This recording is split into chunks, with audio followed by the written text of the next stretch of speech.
नमस्कार दोस्तों, स्वागत है आप सभी का आपके अपने चैनल द रिटेल इन्वेस्टर में। यहाँ पे मैं दोस्तों बात करने वाला हूँ रिलायंस के ऊपर, क्योंकि मुझे लग रहा है रिलायंस एक इतना शानदार मौका दिया है दोस्तों खरीदारी का फॉर लॉन्गर टर्म इन्वेस्टमेंट। और रिलायंस बहुत ज्यादा भाग चुका था और आप कह सकते हैं कि मुझे उन स्तरों पर रिलायंस लेने की कंफर्टेबिलिटी नहीं मिल रही थी, लेकिन अब रिलायंस मुझे लग रहा है उस लेवल में है जहां पे आप इन्वेस्टमेंट स्टार्ट कर सकते हैं फॉर अ लॉन्गर टर्म। क्योंकि देखिए रिलायंस ये वो कंपनी है दोस्तों जो वो तमाम क्षेत्र जहां पे आप कह सकते हैं कि आने वाले समय में एक बहुत ज्यादा बूम होने वाली है, उस हर एक क्षेत्र में लीडरशिप पोजीशन बनाने की कोशिश कर रहा है रिलायंस।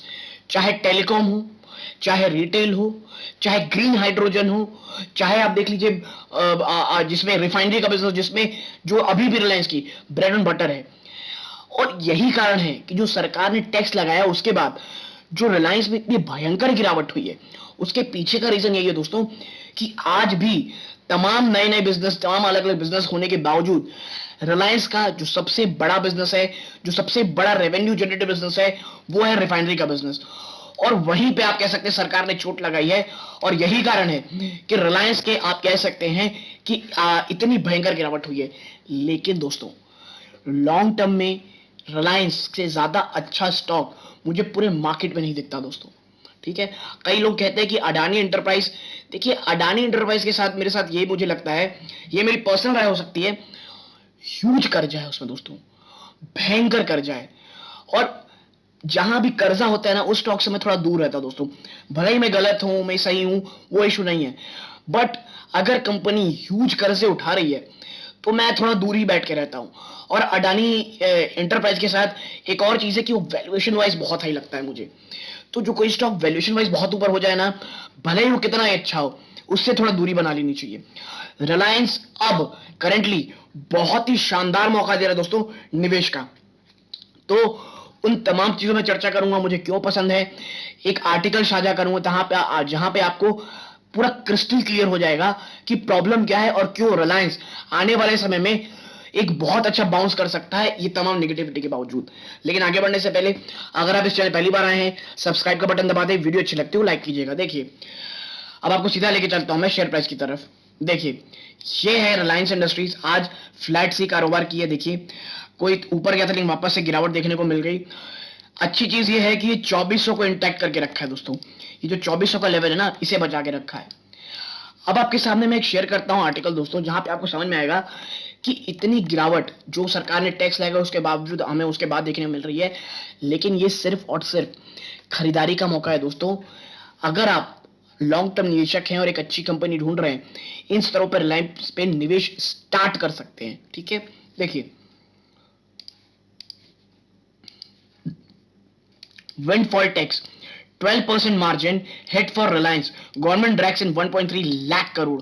ठीक है, आपको पता होगा जैसे ही विंडफॉल टैक्स आता है उसके अगले न्यूज आती है, अगले दिन स्टॉक बहुत भयंकर गिरते हैं, चाहे वो ओएनजीसी के हो चाहे वो रिलायंस के हो। देखिए the windfall taxes imposed by government on domestic crude oil production and fuel export hit ONGC's earnings severely while shaving off up to $12 प्रति barrel in refining margin for Reliance industries. दोस्तों ये छोटा मोटा नहीं होता है, $12 प्रति बैरल का आप कह सकते हैं इनको लॉस झेलना पड़ रहा है दोस्तों प्रति बैरल, और ये ह्यूज लॉस है। लेकिन देखिए रिलायंस के लिए मुझे लगता है ये कोई बहुत बड़ी चैलेंज नहीं होगी। क्यों मैं आपके साथ चर्चा कर रहा हूं, आप देखें, आप पहले थोड़ा शुरू में पढ़ें that the windfall taxes imposed by the government on domestic crude oil production and fuel exports will hit ONGC's earnings severely while shaving off up to $12 प्रति barrel in refining money of Reliance Industries. The new levies will give the government up to rupees 1.3 lakh crore additional revenue, brokerage said. अब आप समझिए ये इतना ज्यादा फायदेमंद है government के लिए कि 1.3 लाख करोड़ का रेवेन्यू जनरेट होगा। अब आप कहेंगे यार ये क्यों ऐसा कर रहे हैं दोस्तों, इसके कारण, इसके पीछे रीजन भी है। क्या है आपको थोड़ी देर में पता चलेगा। देखिए in a surprise move the government on July 1 increase import duties on gold. इन्होंने इंपोर्ट ड्यूटी कहां बढ़ाई, गोल्ड में, बाय 5%, लगभग 5% की। Added export duties on petrol and ATF, ये एविएशन है दोस्तों, एविएशन फ्यूल है ये। कितना एक्सपोर्ट ड्यूटी ऑन पेट्रोल और एटीएफ, कितना कितना, इसमें ₹6 प्रति लीटर पेट्रोल में और एटीएफ में $12 प्रति बैरल, एंड डीजल ₹13 US प्रति barrel, and slab the windfall tax on domestic crude production. देखिए दोस्तों, हमको बहुत सारा क्रूड ऑयल बाहर से मंगवाना पड़ता है, लेकिन हमारे भारत में भी ऐसे कई कंपनीज हैं जो ऑयल एक्सप्लोरेशन करती हैं, जो प्रोड्यूस करती हैं और फिर उसे बाहर एक्सपोर्ट भी करती हैं। ऐसे में क्या हो रहा है दोस्तों, जब डॉलर इतना मजबूत है, ट्रेड डेफिसिट लगातार बढ़ रहा है, सरकार चाह रही है भाई कि आप खुद जो आप प्रोड्यूस कर रहे हो उसको आप यहीं हमारे यहाँ बेचो, ताकि हमारा जो के लिए फॉरेन एक्सचेंज है वो बचे। कंपनी ने मुनाफा बहुत कमाया पिछले काफी समय से, लेकिन अब सरकार चाह रही है भाई आप रेवेन्यू यहीं पे, अगर आप प्रोड्यूस कर रहे हो यहीं बेचो।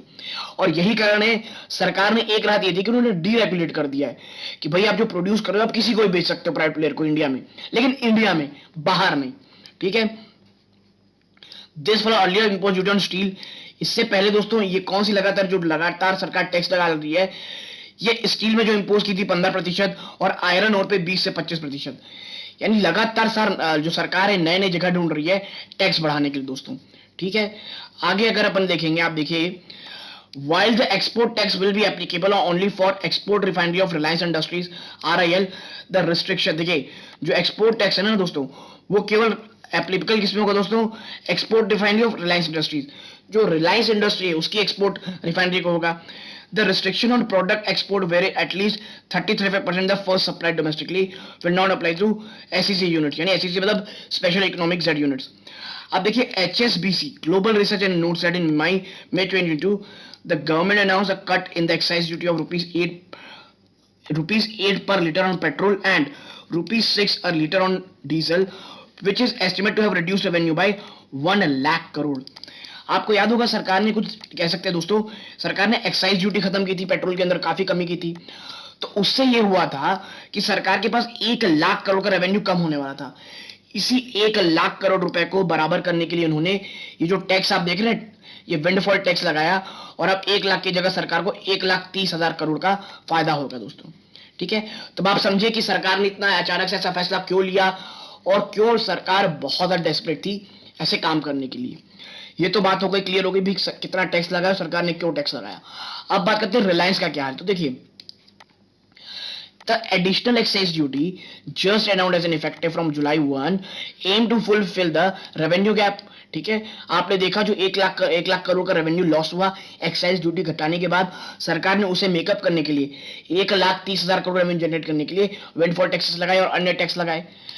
We estimate these taxes could generate 1.2 lakh crore in government revenue and could also discourage the export of products which are being diverted away from the domestic market. The windfall tax on crude production could generate revenue of rupees 65,000 crore and tax on export product of 52,700 crore if they were be continued for a year. और ये जो मैं आपको 1.2 लाख करोड़ का revenue बता रहा हूँ, अगर ये 1 साल तक जारी रहा तब के रेवेन्यू है। ठीक है, अब आप देखिए कोटक सिक्योरिटी क्या कहता है इसमें, कोटक इक्विटीज क्या कह रहे हैं। तो देखिए, Kotak institutional equity said the taxes will result in additional tax revenue 1.3 lakh crore, यानी आप समझिए हर कोई कह रहा है भाई कि इतना रेवेन्यू जनरेट होगा। देखिए, और नोम्यूरा कहता है the windfall tax could potentially impact RIL's GRM, ठीक है, बाय $12 प्रति बैरल। तो दोस्तों रिफाइनरी मार्जिन है ना, ग्रॉस रिफाइनरी मार्जिन रिलायंस की, वो लगभग $12 प्रति बैरल को, $12 प्रति बैरल की जो रिफाइनरी मार्जिन है उसको हिट कर सकता है, जो कि 47,000 करोड़ होता है एनुअली। ठीक है, ये हिट तो किया है बहुत जोर से 47,000 करोड़, लेकिन देखिए इसी नेगेटिविटी को ऑलरेडी प्राइसिंग कर लिया गया है। यहां से मुझे लगता है मैक्सिमम 10 to 12% क्या बहुत ज्यादा हुआ, 15% गिरावट दिखाएगा रिलायंस, उससे ज्यादा मुझे बिल्कुल भी नहीं लगता दोस्तों। ठीक है, आगे आप देखिए, Goldman Sachs said it saw limited earning risk of REL despite wide scenario of $1 to 1.5 to 12.7 risk to gross refinery margin for GM from new taxes। और Goldman Sachs ये बात तब कह रहा है जब उसे पता है कि इस टैक्स के बाद बहुत निगेटिविटी आएगी, किस पे, रिलायंस पे। As the spot implied GRM run rate over $27 प्रति बैरल। ठीक है, क्योंकि जो ग्रॉस मार्जिन का रेट चल रहा है दोस्तों वो $27 प्रति बैरल से ऊपर चल रहा है। And HSBC stated why the new tax will lower ONGC earning by ₹30 per share. Its impact on RIL would be ₹36 a share. ठीक है, आप देखिए ONGC जब ये नया टैक्स लगने के बाद लगभग ₹30 प्रति शेयर की अर्निंग कम होगी दोस्तों, रिलायंस में इंपैक्ट ₹36 का होगा। We continue to believe the loss on the domestic market margin is still higher than the export tax, and thus we believe RIL is likely to continue export significant amount. HSBC कह रही भाई कि ये जो है रिलायंस है, आप देखिए the loss on domestic market margin is still greater than the export tax. ठीक है, जो आपका डोमेस्टिक मार्केटिंग मार्जिन है वो अभी भी दोस्तों काफी हाई है, लॉस जो हो रहा है वो इस पे है, किससे, एक्सपोर्ट टैक्स से काफी ऊपर है। ठीक है, तो अब आप देखिए ये we believe are likely to continue export, और यही कारण है कि आरएल आगे भी आने वाले समय भी एक्सपोर्ट जारी रहेगा। आप समझिए एक चीज को कि रिलायंस की निगेटिविटी बहुत है, लेकिन अब रिलायंस इससे अच्छे मौके नहीं देगा आपको खरीदारी के।